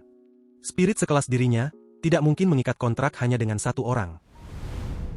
Ed melihat Marilda menghilang dan memandang tugu yang menjulang ke angkasa. Dia bertanya-tanya, kalau memang tidak cukup, mana siapa yang digunakan untuk memanggilnya? Dengan tubuh yang kelelahan, Ed memaksakan dirinya untuk memanjat tugu tersebut. Sepanjang perjalanan, Ed memahami maksud Marilda. Orang yang membantunya memanggil Marilda adalah Lucy. Sesampainya di puncak tugu, Ed bertanya sedang apa Lucy di sini. Tempat ini sepertinya tidak cocok untuk tidur. Lucy mengatakan kalau dia tidak suka tidur di rumah yang sepi, jadi dia memutuskan untuk jalan-jalan. Dalam hati Ed berpikir, sangat disayangkan, karena Lucy memutuskan untuk berhenti di sini. Sebab tempat ini adalah tepat di mana bagian final episode ketiga akan terjadi. Clarice mulai curiga ada yang tidak beres dengan Talos Order, setelah menyadari, ada kegelapan yang tersembunyi di dalam kota suci. Kemudian, Talos mengirimkan utusan ke Pulau Arken untuk menghukumnya. Para karakter utama, yang tidak mengetahui cerita sebenarnya, membentuk pasukan atas perintah Uskup Agung. Obel dan pimpinan Akademi, Taylor dan timnya, serta pasukan kota suci, juga ikut bergabung. Di tengah kekacauan yang terjadi, mereka semua menghenuskan pedangnya ke arah seorang gadis. Gadis yang berusaha melindungi Pulau Arken, sesuai dengan keinginan terakhir Glock. Lucy tidak mengeluh walaupun dicap sesat oleh gereja Talos. Dia hanya berdiri dan memandang semua orang di sana dengan tatapan yang teguh. Dengan kekuatan penuh, dia mengalahkan semua karakter utama dan pasukannya. Dia juga berhasil menghabiskan lebih dari separuh utusan Talos. Tapi pada akhirnya, staminanya habis. Dia berhasil dikalahkan oleh Taylor, yang telah mempelajari gaya terakhir dari Swordsman Form. Setelah cerita sebenarnya terungkap, setiap orang mulai memahami kenapa Lucy menyerang utusan Talos. Penyesalan mereka tidak ada gunanya, karena pada dasarnya, yang lebih buruk dari kesalahpahaman, adalah pemahaman yang terlambat. Entah itu sudah menjadi bawaan lahir, atau mungkin dia pikir tidak ada gunanya untuk bicara, Lucy akhirnya menanggung semuanya sendirian. Ed tentunya tidak berniat menghentikan jalan ceritanya. Bukan karena dia tega mengorbankan Lucy. Justru sebaliknya, akhir dari episode ketiga bukanlah akhir yang buruk untuk Lucy. Di masa lalu, Glock terbaring lemah di atas tempat tidurnya, dan memohon kepada Lucy untuk membantu Sylvania. Karena suatu saat, mereka akan menghadapi tantangan, yang tidak akan bisa mereka atasi sendiri. Hanya Lucy yang memahami betapa beratnya, kata-kata terakhir yang diucapkan Glock di penghujung usianya. Akan ada pertarungan yang panjang dan situasi berbahaya di episode ini. Akan tetapi, hal ini penting agar Lucy bisa melepaskan bebannya. Ed juga tidak akan tinggal diam dan tidak melakukan apa-apa. Sambil merebahkan diri, Lucy mengatakan kalau dia suka merasa kesepian. Ed ingin menjawab, tapi dia mengurungkan niatnya. Dia berjanji di dalam hati, hal pertama yang akan dia lakukan adalah memberitahu Lucy jika dia akan pergi dalam waktu lama. Di dalam taman bunga Ovales Hall, Belle menyambut Clara yang baru kembali dari liburannya. Banyak orang salah menduga dan mengira Anis yang berasal dari keluarga Nobel. Padahal, Clara yang sebenarnya lahir di keluarga Viscount yang terpandang. Belle menerima hadiah dari Clara, yang tersenyum puas karena bisa kembali ke rumah keduanya. Dia merasa rindu karena sudah lama tidak bertemu dengan Anis dan Janika. Oleh karena itu, dia sudah mengundang mereka untuk berkumpul setelah dia sampai di akademi. Ketika melihat Clara pergi dengan penuh kegembiraan, Belle hanya diam menundukkan kepala. Tanpa sengaja, dia baru saja menghancurkan hadiah di tangannya. Lalu, keringat mulai bercucuran di wajah Belle. Selama bekerja di Ovales Hall, ini pertama kalinya dia merasa panik dan tidak tahu harus berbuat apa.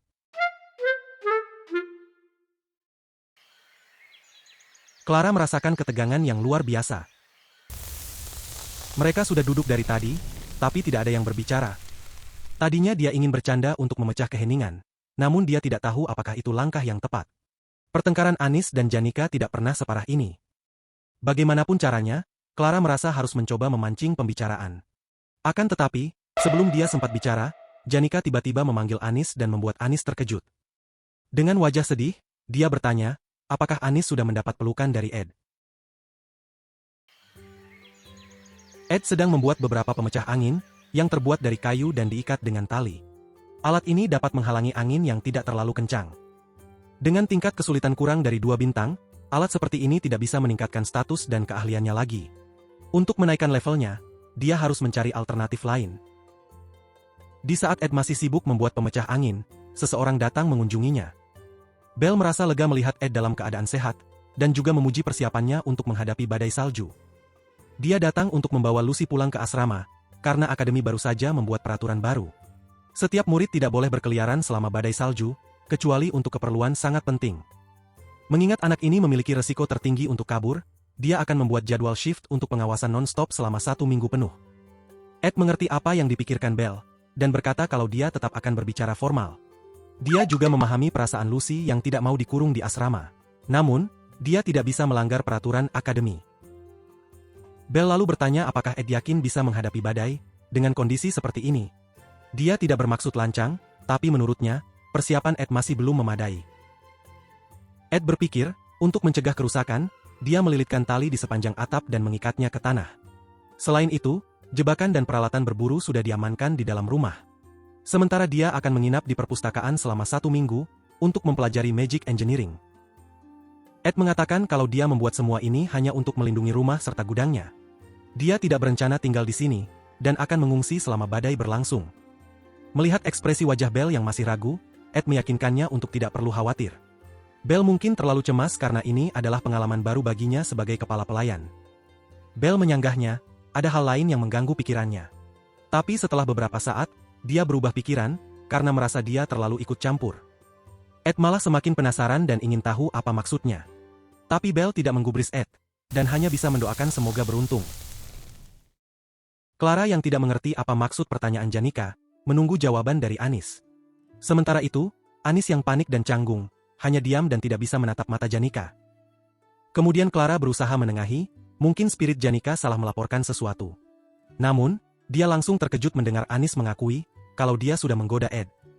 Anis meminta maaf kepada Janika, tapi dia tidak percaya dengan Ed. Dia takut Ed akan menyakiti perasaannya, jadi dia sengaja ingin mengujinya. Melihat Janika yang masih ragu setelah mendengar alasannya, Anis dengan tegas mengatakan bahwa Ed bukan tipe laki-laki yang disukainya. Tidak mungkin dia menyukai laki-laki yang kelihatan seperti berandalan, angkuh dan selalu mengeluh. Bukannya terhibur, Janika justru menangis karena Ed sama sekali tidak seperti yang Anis gambarkan. Clara mencemaskan persahabatan mereka, tapi dia hanya bisa duduk dan mengamati. Lalu Anis memecah kesunyian dan kembali meminta maaf, karena tidak memberitahu Janika soal rencananya. Janika merasa Anis sudah kelewatan. Dia tidak memintanya untuk melakukan ini. Dia tidak bisa tidur memikirkan sahabatnya telah mengkhianatinya. Tapi dia juga bingung, apakah dia pantas untuk merasa dikhianati, padahal Ed bukan pacarnya. Anis meyakinkan Janika untuk tidak perlu cemas. Dia adalah orang yang penting buat Ed. Dari hasil pengamatannya, dia yakin Ed menganggap Janika lebih dari seorang teman. Mata Janika langsung berbinar-binar, mendengar perkataan Anis membuat dirinya terasa spesial. Sejujurnya dia masih kecewa dengan perbuatan Anis. Akan tetapi, Anis melakukan itu demi dirinya. Jadi, dia merasa kemarahannya terlalu berlebihan. Janika berterima kasih atas kejujuran Anis, dan juga karena dia tidak benar-benar menyukai Ed. Di sampingnya, Clara bernapas lega karena mereka sudah berbaikan. Namun, dia tidak sengaja melihat ekspresi wajah Anis yang membuatnya kecewa. Clara lalu menghibur Janika, dan bertanya apakah dia masih suka mengunjungi hutan bagian utara. Dengan cepat Janika berlari meninggalkan mereka berdua, termakan oleh pancingan Clara. Setelah Janika pergi, Anis meminta bantuan Clara untuk mencarikannya pasangan. Tapi karena waktunya mendesak, bagaimana kalau Clara membantunya berpetualang, dengan menjadi pacarnya dan menjelajahi percintaan bersamanya? Clara menatap wajah sahabatnya dengan sinis. Biasanya Anis selalu tenang dalam setiap situasi. Anis mengaku kalau dia terpaksa berbohong kepada Janika. Tapi, program beasiswa sebentar lagi akan berakhir. Selama dia menghindari kontak dengan Ed, perasaannya akan pudar dengan sendirinya. Keesokan harinya, Claire mengadakan pesta di ruangannya. Pesta penyambutan asisten penelitiannya yang baru. Claire menyukai kerja keras mereka, dan mengundang mereka untuk kembali menjadi asisten. Terutama untuk Ed, yang sangat berkontribusi dalam ujian kemarin. Menjadi asisten juga bisa membantunya mendapatkan beasiswa tambahan. Claire meyakinkan mereka bertiga, lab risetnya lebih baik dibandingkan tempat lain. Saat ini, Ed sudah mengisi 2 slot spirit. Slot spirit pertama diisi oleh Mook dan yang kedua diisi oleh Marilda. Walaupun Marilda sangat kuat, Ed tidak akan bisa memanggilnya setiap saat dia membutuhkannya. Menurut Janika, sudah saatnya Ed mengikat kontrak dengan spirit tingkat menengah. Spirit tingkat rendah bisa digunakan setiap saat, spirit tingkat menengah sebagai senjata andalan, dan spirit tingkat tinggi untuk keadaan mendesak. Itulah yang biasa dilakukan oleh spirit sorcerer veteran. Ed senang melihat Janika yang sudah kembali ceria. Terakhir kali Janika mengunjunginya, dia tampak murung dan hanya diam. Janika dengan gugup berpura-pura lupa. Rupanya, kenangannya berbagi selimut dengan Ed sangat memalukan untuk dibicarakan. Ed merasa lebih santai jika ditemani Janika. Bukan cuma karena dia tidak ada di dalam skenario, tapi dia juga satu-satunya teman yang seumuran dengannya. Janika sudah mengetahui kalau Ed mengikat kontrak dengan Marilda.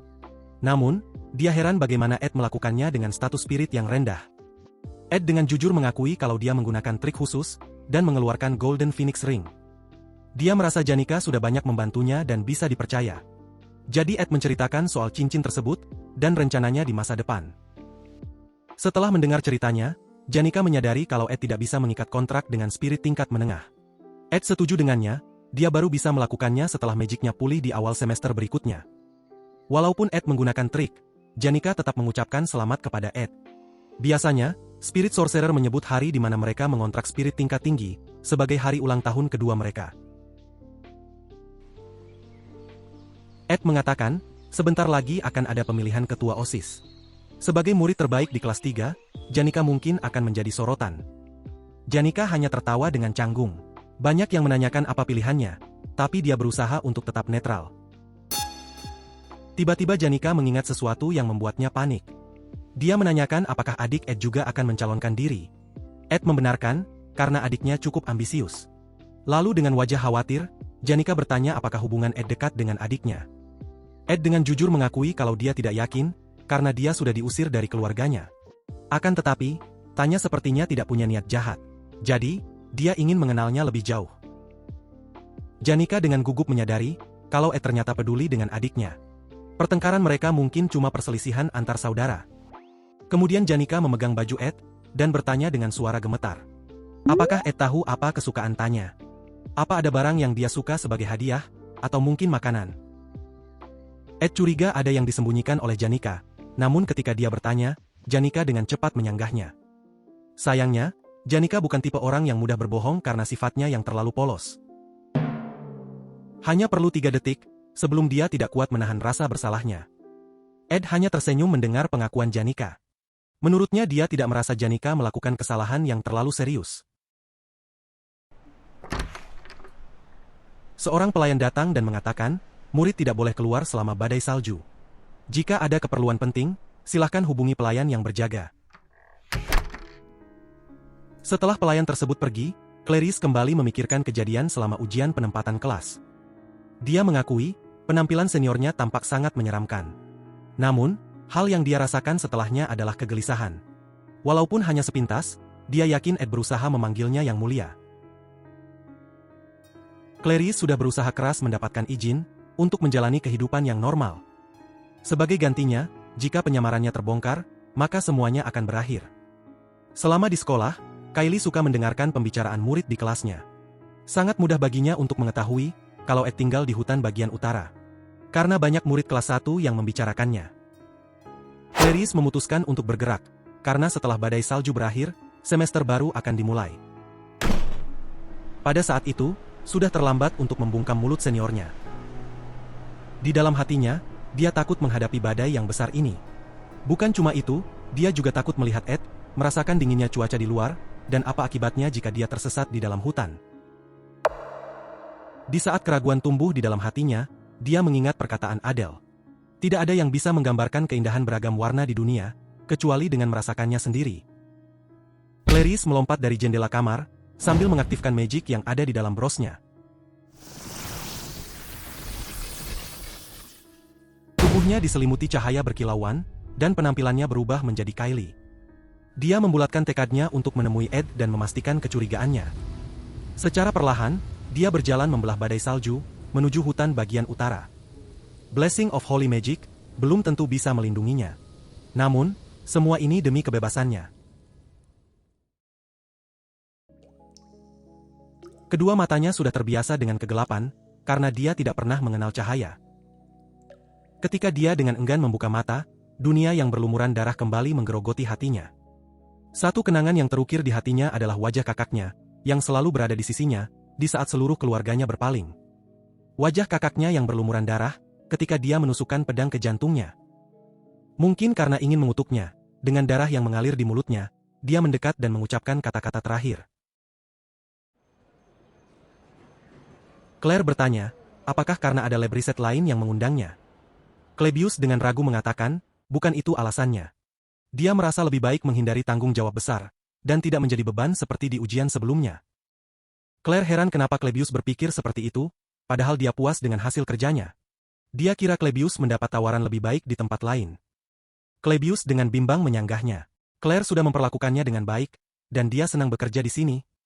Kalau begitu, lakukan saja dan jangan berhenti. Ujar Claire tersenyum, berusaha mencegah Klebius yang ingin melarikan diri. Di saat itu Klebius menyadari, dia akan kalah kalau melanjutkan argumentasinya. Dia dengan terpaksa menerima dan tidak jadi mengundurkan diri. Sebagai Edward Taylor yang lahir dengan tubuh lemah, dia merasa kekuatan fisiknya sudah mencapai limit yang sanggup ditoleransi oleh tubuhnya. Magic Engineering dan Spirit Formula Infusion sudah bisa disebut sebagai spesialisasinya. Untuk berkembang lebih jauh, lebih baik dia mendalami kedua skill ini, daripada mengulang latihan yang sama. Seminggu ke depan adalah kesempatan terakhir untuk berlatih tanpa ada aktivitas sekolah. Ketika Ed sampai di dasar, dia terkesan dengan kebersihan dan kerapihan perpustakaan. Dia sudah membayar Jix untuk membersihkan tempatnya. Tapi dia terkejut, karena Jix juga merapihkan bukunya. Orang biasa, mungkin hanya akan menumpuk bukunya di atas meja. Namun, Ed memperhatikan kalau bukunya tertata sesuai dengan tema dan judul, seperti hasil pekerjaan seorang pustakawan. Tampaknya Elka juga datang membantu. Padahal dia sudah bilang kalau ini pekerjaan rahasia. Bagaimanapun juga, Ed sudah berhutang budi dan akan membalasnya ketika semester dimulai. Dengan waktu yang singkat, tidak efisien jika dia berusaha memahami ratusan formula alat magic. Akan lebih baik jika dia memprioritaskan fokusnya pada 1 atau 2 formula. Paling tidak, dalam waktu 1 minggu, dia harus bisa membuat 1 alat magic legendaris. Ed memiliki list alat magic yang akan dia buat berulang kali untuk menaikkan level skillnya. Weak Mind Emitter, Echo Nose Generator, Crystal Ball, Blue Magic Sphere, Craig's Magic Ink, dan Light Transmitting Sphere. Ketika dia sudah mahir membuat 1 alat, dia akan beralih ke alat magic lain. Dia sudah menyiapkan materialnya. Akan tetapi, ketika dia merogoh tasnya, dia baru sadar kalau peralatannya tertinggal di rumah. Dia terlalu sibuk mempersiapkan diri menghadapi badai dan lupa membawanya. Setelah menghela napas, Ed memanjat ke arah pintu masuk. Sepertinya, ini saatnya melatih tubuhnya menghadapi badai salju. Sementara itu di tempat lain, seseorang sedang kesulitan berjalan.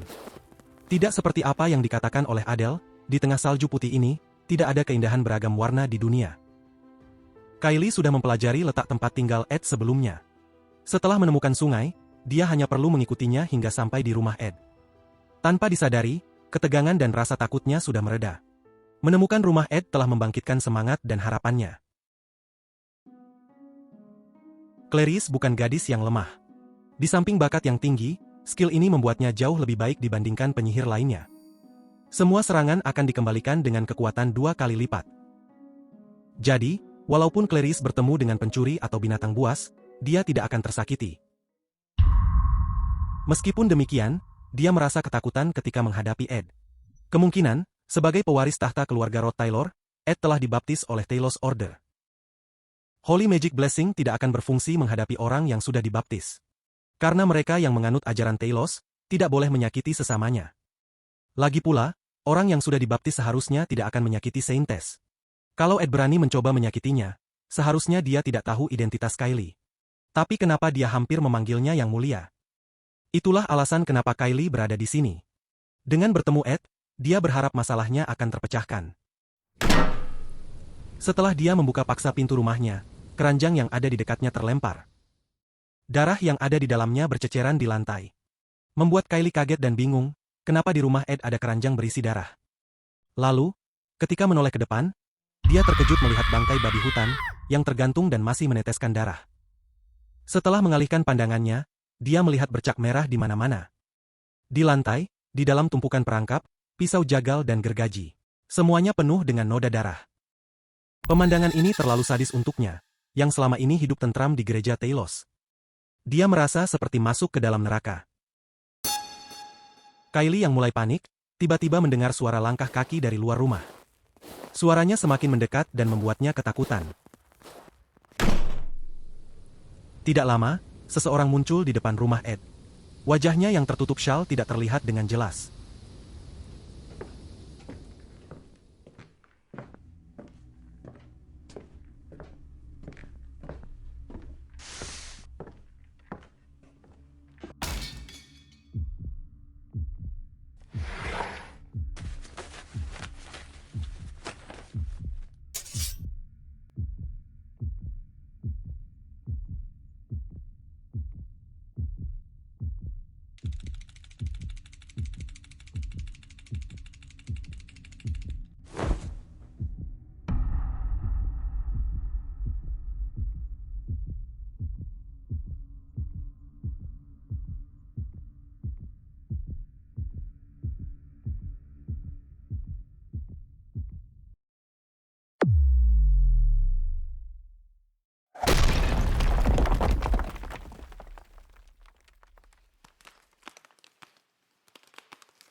Kakinya yang lemas memaksanya berlutut di lantai.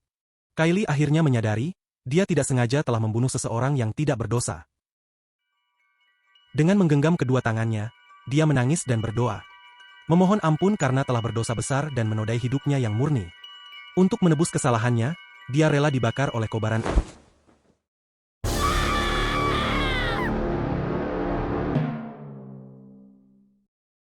Kylie kehilangan kesadaran dan terjatuh. Sementara Ed hanya bisa menahan kemarahannya. Di dalam Oveles Hall seorang pelayan tergesa-gesa menghampiri Belle. Belle melarang pelayannya mengerahkan seluruh personel mencari Kylie. Mereka akan kekurangan orang untuk menjaga tempat ini. Belle termasuk dalam daftar orang yang mengetahui identitas Kylie. Talos Order merasa, paling tidak, orang yang bertanggung jawab di Oveles Hall harus tahu kebenarannya. Pelayan di belakangnya terpesona melihat Belle. Dalam situasi genting, kepala pelayan masih terlihat tenang. Belle memutuskan untuk mengatasi masalah ini sendiri, karena Clarice memiliki Holy Magic Blessing. Dia menyuruh pelayan tersebut untuk menggantikannya selama dia pergi, terutama pengawasan Lucy. Si pelayan mengangguk kemudian menyampaikan, ada orang yang melihat Kylie pergi menuju hutan bagian utara. Belle menyadari sesuatu. Semua murid seharusnya berada di asrama, kecuali satu orang yang tinggal di luar akademi. Orang yang sangat berbahaya, karena keahliannya dalam memikat wanita. Terjebak di tengah badai salju, seorang pria dan wanita tinggal berdua, menunggu untuk diselamatkan.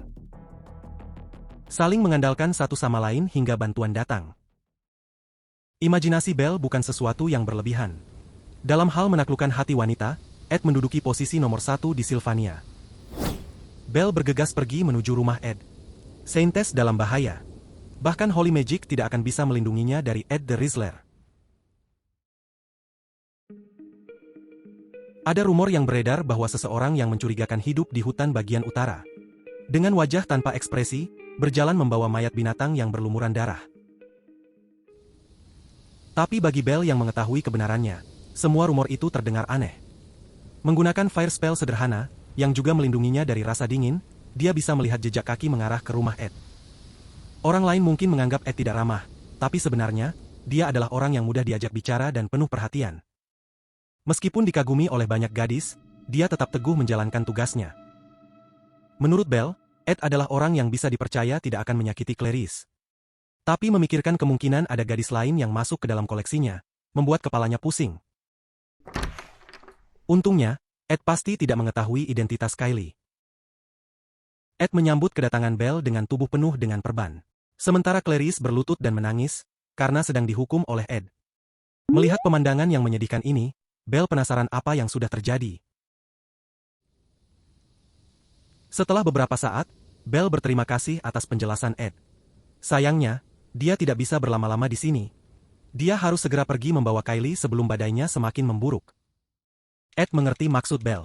Sebagai kepala pelayan, dia seharusnya tidak meninggalkan Oveles Hall di saat seperti ini. Dia lalu memandang Clarice dan berpikir. Clarice pasti mengira dia telah mengetahui penyamarannya. Dia tidak sengaja hampir bersikap hormat, karena situasinya yang mendesak. Ed lalu meminta maaf kepada Kylie karena menghukumnya. Dia juga menyuruh Saintes untuk menurunkan kursi di tangannya. Belle dan Kylie secara bersamaan berteriak, terkejut mendengar Ed menyebut nama Saintes.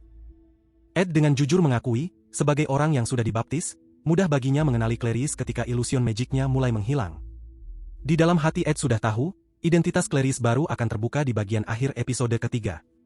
Dia tidak berniat mengubah rencananya, ataupun ikut campur dengan karakter penting di episode ini. Akan tetapi, jika Ed membiarkannya tetap curiga, dia takut Clarice akan kembali melakukan hal yang tidak terduga.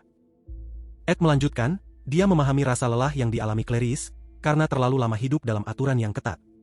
Clarice tersenyum gugup, tidak tahu kemana arah pembicaraannya.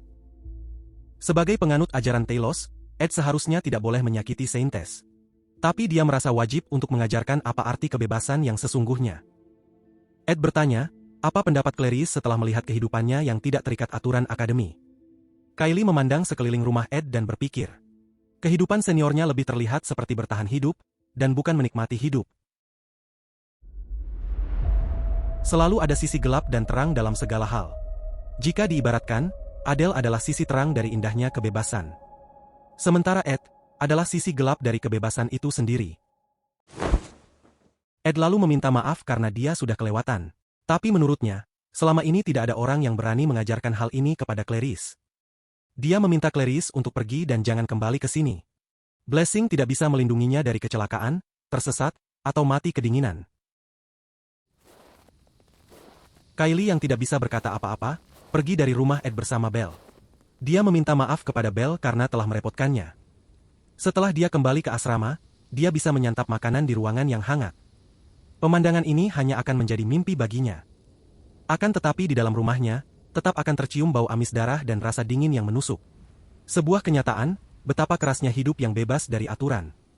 Dia tidak membayangkan, seniornya yang menyeramkan selama ujian, menjalani hidup dalam kondisi seperti ini. Clarice tentunya sedih, karena Ed telah menghancurkan hayalannya tentang kebebasan. Tapi dia yakin, datang ke sini adalah keputusan yang tepat. Karena dia baru saja menemukan orang yang pantas untuk dihormati. Sesuatu yang tidak mungkin dia temukan di kota suci tempat tinggalnya. Belle hanya diam menunggu Clarice yang sedang memandang ke arah rumah Ed. Dia mulai panik karena merasa ada yang tidak beres. Belle tidak tahu bahwa dugaannya benar, itu yang ada di benak Clarice. Dia hanya bisa khawatir dan menduga-duga. Musim semi datang di saat orang melupakannya. Itulah yang membuatnya begitu istimewa. Ketika Ed sedang membeli barang kebutuhan riset, dia tidak sengaja bertemu dengan Lortel, yang duduk sendirian di toko Laplace Bakery. Lortel lalu mengundangnya masuk dan memintanya untuk menunggu sebentar. Dia sedang menunggu staf asosiasi menyelesaikan pemeriksaan inventaris. Di saat bersamaan, pemilik bakery yang gugup dan berkeringat, datang membawa teh. Ini pertama kalinya Ed melihat wajah si pemilik seperti ini, dan Lortel tampak menikmatinya. Sebagai pemasok tunggal, saat-saat seperti ini bisa sangat menyenangkan, ujar Lortel dengan bangga. Ed lalu menyindirnya. Sepertinya hanya dia sendiri yang bersenang-senang. Menurut Lortel, komentar Ed terlalu kasar. Walaupun dia menikmatinya, tapi dia tidak sembarangan mengusik orang lain. Semua berawal dari kesalahan dalam proses distribusi, selama badai salju kemarin. Toko ini memesan bahan baku dengan jumlah yang terlalu banyak. Akan tetapi, ketika waktu pengiriman sudah dekat, mereka membatalkannya. Lortel mengerti betapa pentingnya mempunyai persediaan bahan baku. Tapi barang itu seharusnya bisa diberikan kepada pelanggan lain yang membutuhkan. Setelah pemeriksaan berakhir, si pemilik berlutut dan memohon kepada Lortel untuk tidak membatasi pesanannya. Lortel hanya diam mendengarkan sambil menikmati tehnya. Tiba-tiba, dia memotong pembicaraan si pemilik, seolah-olah ingin menjawab permohonannya. Padahal dia ingin berbicara dengan Ed, dan mengajaknya berjalan bersama ke sekolah. Sejak awal, dia sama sekali tidak peduli dengan kelakuan si pemilik bakery. Selama perjalanan, Lortel menjelaskan kalau sebenarnya dia tidak mau melakukan ini. Namun, distribusi dari kantor pusat ke cabang asosiasinya terputus karena badai, sehingga dana yang mereka miliki saat ini terbatas. Ed baru tahu, ternyata perusahaan dagang sebesar LT bisa kesulitan juga. Lortel tersenyum, karena Ed terlalu meremehkan kemampuannya. Jika dia tidak bisa mengatasi hal sepele seperti ini, bagaimana dia bisa memimpin asosiasinya nanti?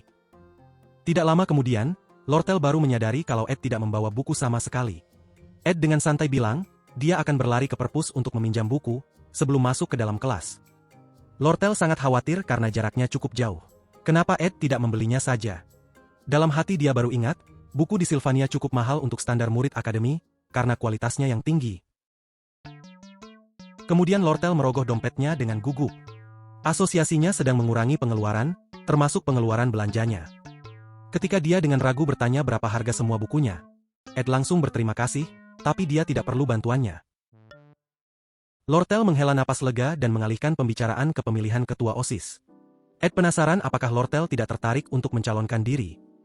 Lortel dengan tegas menjawab, bisnis adalah prioritas utamanya.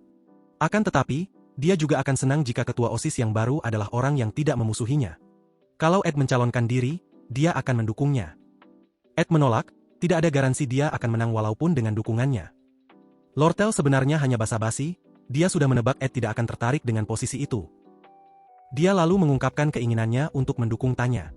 Ed ingin memberinya nasihat, tapi Lortel langsung memotongnya. Dia sudah tahu begitu Ponia mencalonkan diri, kemungkinan Tanya menang sangat kecil. Bahkan jika semua murid terbaik mendukungnya. Meskipun dia putri kedua keluarga Rothtaylor, perbedaan posisi mereka terlalu besar.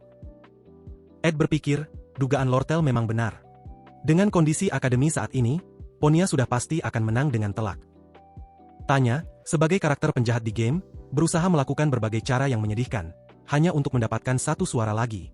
Tapi dia gagal dan kalah dengan perbedaan jumlah suara yang sangat besar. Ketika ditanya oleh Lortel, Ed sendiri tidak terlalu memikirkan siapa yang akan dia dukung. Jadi dengan santai, dia menjawab adiknya. Lortel lega mendengarnya. Setiap orang sepertinya mengidolakan Ponia dan akan mendukungnya. Dia cuma khawatir, Ed juga akan melakukan hal yang sama. Kalau Ed sampai mendukung Ponia, dia akan cemburu melihatnya.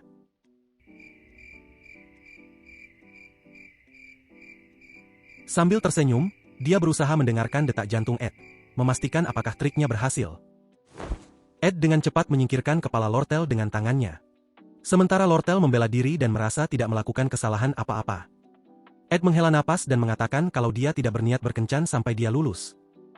Lortel dengan kemampuan negosiasi yang tinggi, dengan cepat menemukan celah dan bertanya, bagaimana jika setelah lulus?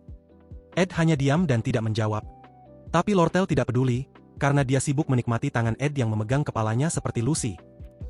Dengan senyum licik, Lortel merasa sudah mendapatkan informasi yang sangat berharga. Dia bersedia menunggu sampai Ed lulus, karena waktunya sudah tidak lama lagi. Tentu saja, itu juga jika Ed bisa bertahan dan terus menolak cintanya. Dalam hatinya Ed berpikir, lulus dengan lancar bukanlah tujuan yang mudah. Taylor harus mengalahkan bos terakhir yang akan muncul di akhir episode. Agar dunia kembali damai, dan dia bisa lulus dengan tenang. Clarice, sebagai simbol Talos Order, dan Ponia, sebagai simbol kerajaan, harus mendukung Taylor sepenuhnya. Dan membantunya mengalahkan bos terakhir, The Sacred Lance Dragon. Dengan kata lain, dia harus berkembang dan menjalin persahabatan, sesuai dengan skenarionya. Ujian penempatan kelas sudah berjalan dengan lancar, dan Clarice sepertinya bisa menjaga samarannya. Ketika Ponia menang dan menjadi ketua OSIS, jalan ceritanya akan kembali normal, dan Ed sudah bisa bersantai. Sementara itu, tanpa sepengetahuan Ed, jalan ceritanya mulai runtuh dengan sendirinya. Ponia yang gemetaran berusaha membulatkan tekadnya. Akan tetapi, dia merasa tidak pantas untuk mencalonkan diri sebagai ketua OSIS. Klebius merasa frustrasi setelah melihat selembar kertas tergeletak di lantai ruangan pribadinya. Dia tidak mengerti kenapa hidupnya selalu penuh dengan kemalangan. Padahal dia selalu berusaha menghindari masalah, tapi masalah justru datang mencarinya. Selembar kertas itu adalah sebuah formulir permintaan duel, dan dia adalah orang pertama yang mendapat tantangan dari murid terbaik di kelas 1. Sementara itu, seseorang menghampiri Jix, yang sedang santai membaca buku alkemi di dalam student hall. Dia menantang Jix untuk berduel, karena dia ingin belajar darinya. Jix menutup bukunya dan menolak. Dia tidak mau mendengar alasan yang terlalu dangkal. Wade tidak marah mendengarnya. Dengan percaya diri, dia mengaku ingin membuktikan kemampuannya. Jix merasa heran, Wade sudah menjadi murid terbaik di kelas 1, apalagi yang mau dia buktikan. Menurut Wade, titel itu tidak ada artinya karena itu hanya di kelas 1. Dia berniat untuk menantang semua murid terbaik termasuk Drake, murid Combat terbaik, dan Janika, murid terbaik di kelas 3. Dia juga tertarik untuk menantang Ed, yang terkenal di antara murid Magic di kelas 1. Tentu saja, karena Jix baru kembali dari liburan dan staminanya belum pulih. Dia memilih senior lain sebagai lawan pertamanya. Dia sudah mengirimkan formulir permintaan duel ke Klebius, tapi kelihatannya, dia tidak mau menerimanya. Setelah mengalahkan Klebius, dia berencana untuk menantang Alvira. Baru setelahnya, dia akan menantang Jix. Akan tetapi, Jix tidak mengerti kenapa Wade menantangnya, padahal dia bukan murid terbaik. Wade tanpa rasa malu mengakui, murid Magic terbaik di kelas 2, berdiri di puncak rantai makanan. Jadi dia menganggap Jix yang ada di bawahnya sebagai penggantinya. Jix merasa Wade terlalu egois, karena memutuskan segala hal dengan caranya sendiri. Sebelum beranjak pergi, dia memberi nasihat kepada Wade. Rencananya cukup bagus, tapi dia terlalu percaya diri. Jangankan Janika atau Ed, dia bahkan tidak akan bisa menang melawan Klebius.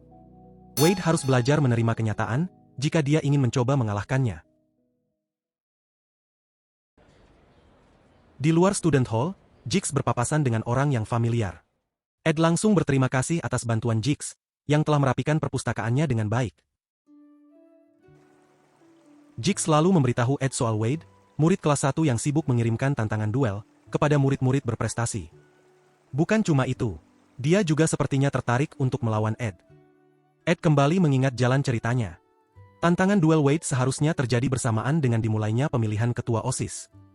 Dia terlahir sebagai pemain pedang berbakat, anak dari komandan di perbatasan utara.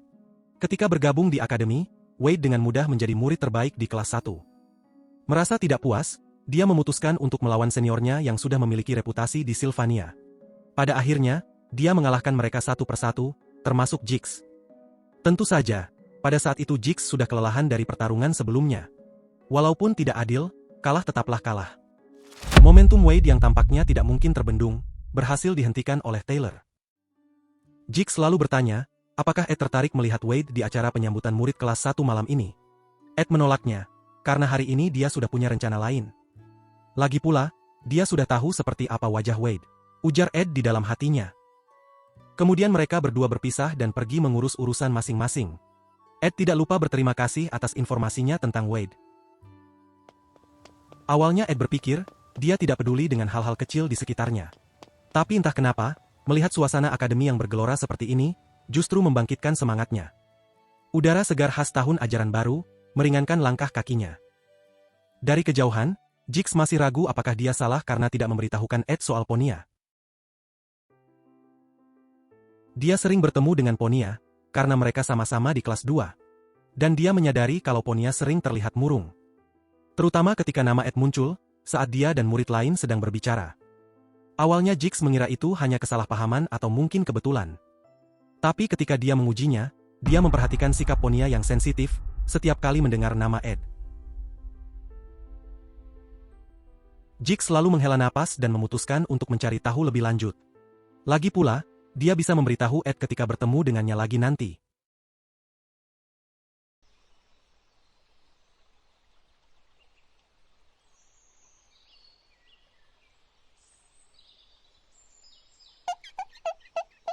Pemandangan di hutan bagian utara benar-benar indah saat di musim semi. Ed sedang fokus mendengarkan penjelasan Janika soal spirit connection-nya yang semakin baik. Karena Ed sudah mengikat kontrak dengan Marilda, spirit tingkat menengah seharusnya bukan hambatan baginya. Janika yang bergaya seperti seorang guru, mengakui bahwa pertumbuhan Ed dalam 1 tahun ini akan dianggap tidak masuk akal oleh sebagian besar orang. Di mata Ed, tingkah Janika terlihat lebih lucu dibandingkan berwibawa. Tapi tidak ada salahnya untuk ikut bermain dan memujinya, sebagai guru terbaik yang membuat semua ini bisa terjadi. Janika melanjutkan, untuk mengikat kontrak dengan spirit tingkat menengah, biasanya orang akan menjelajahi pegunungan atau ladang yang luas. Dia harus mencari spirit dengan aliran mana yang cocok dengan tubuhnya. Ed tidak mengalami banyak hambatan ketika mengontrak Marilda, karena spesialisasinya adalah elemen api dan angin. Janika menyarankan agar spirit Ed yang berikutnya berada di kategori selain kedua elemen tersebut. Tujuannya agar dia bisa beradaptasi dengan cepat dalam berbagai situasi. Ed menghela napas membayangkan kesulitan yang akan dihadapinya. Mencari spirit yang cocok dengan aliran mana di tubuhnya bukanlah hal yang mudah. Dia pernah melihat ilustrasi di dalam game, di mana seorang spirit sorcerer menjelajahi alam, berinteraksi dengan spirit di hutan dan di sepanjang sungai. Kemudian, takdir mempertemukannya dengan spirit, yang akhirnya menemaninya berpetualang. Sesuai instruksi Janika, yang pertama Ed harus lakukan adalah mengaktifkan spirit connection. Ed memusatkan mana ke dalam matanya lalu membukanya. Spirit dalam jumlah yang tidak terbayangkan, memenuhi area tempat tinggal Ed. Mereka adalah kandidat spirit yang telah dipilih Janika untuk mengikat kontrak dengannya. Ed merasa heran, bagaimana bisa Janika tidak terganggu, dengan spirit sebanyak ini selalu mengikutinya. Janika dengan gembira mengatakan kalau mereka menyukainya, jadi untuk apa mengusirnya? Lalu dia meminta Ed untuk memilih salah satu spirit di hadapannya. Ed mulai merasa aneh melihat spirit tingkat menengah berbaris di sampingnya. Water Spirit bernama Pelo, menjadi kandidat pertama yang maju dan memamerkan keahliannya.